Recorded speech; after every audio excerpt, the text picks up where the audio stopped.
Ezequiel, capítulo 41. Depois disso, o homem me levou ao santuário do templo. Mediu as paredes de cada lado de sua porta e tinham 3 metros de espessura. A entrada tinha 5 metros de largura e as paredes de cada lado tinham 2,5 metros de comprimento. O santuário propriamente dito tinha 20 metros de comprimento e 10 metros de largura. Então ele passou do santuário para a sala interna, mediu as paredes de cada lado de sua entrada e tinham 1 metro de espessura.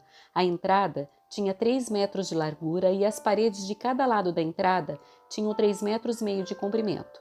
A sala interna do santuário tinha 10 metros de comprimento e 10 metros de largura. Ele me disse: "Este é o lugar santíssimo." Então ele mediu as paredes do templo e tinham 3 metros de espessura.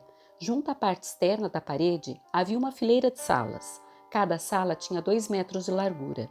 Essas salas laterais ficavam em 3 andares, uma acima da outra, e havia 30 salas em cada andar. Os pontos de sustentação das salas laterais ficavam apoiados em saliências externas na parede do templo. Não se estendiam para dentro da parede. Cada andar era mais largo que o andar abaixo, acompanhando a inclinação da parede do templo. Uma escada subia do andar inferior para os andares do meio e de cima. Vi que o templo era construído sobre uma plataforma que servia de base para as salas laterais. Essa plataforma tinha 3 metros de altura. A parede externa das salas laterais do templo tinha 2,5 metros de espessura. Havia, portanto, uma área aberta entre essas salas laterais e a fileira de salas junto à parede externa do pátio interno.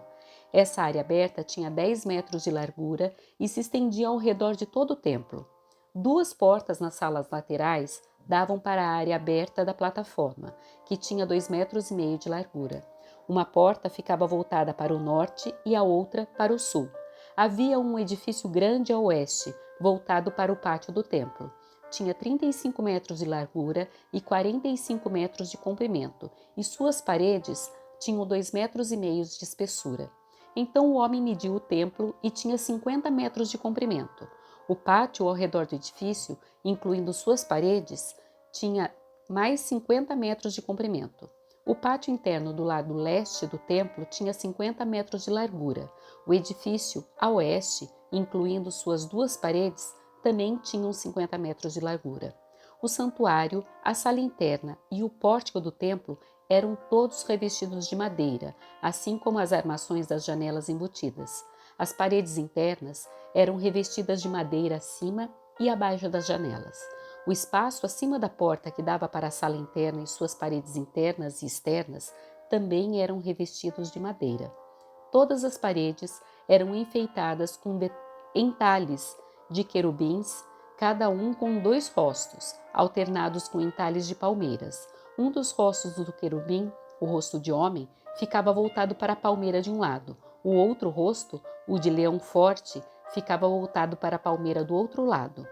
Havia figuras entalhadas ao redor de todo o templo, desde o chão até o alto das paredes, inclusive na parede externa do santuário. Na entrada do santuário havia colunas quadradas, e as colunas na entrada do lugar santíssimo eram semelhantes.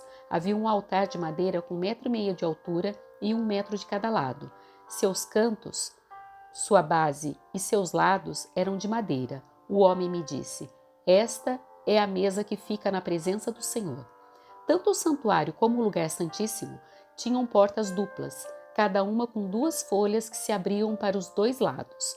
As portas que davam para o santuário eram enfeitadas com entalhes de querubins e de palmeiras, assim como as paredes, e havia uma cobertura de madeira na frente do pórtico do templo.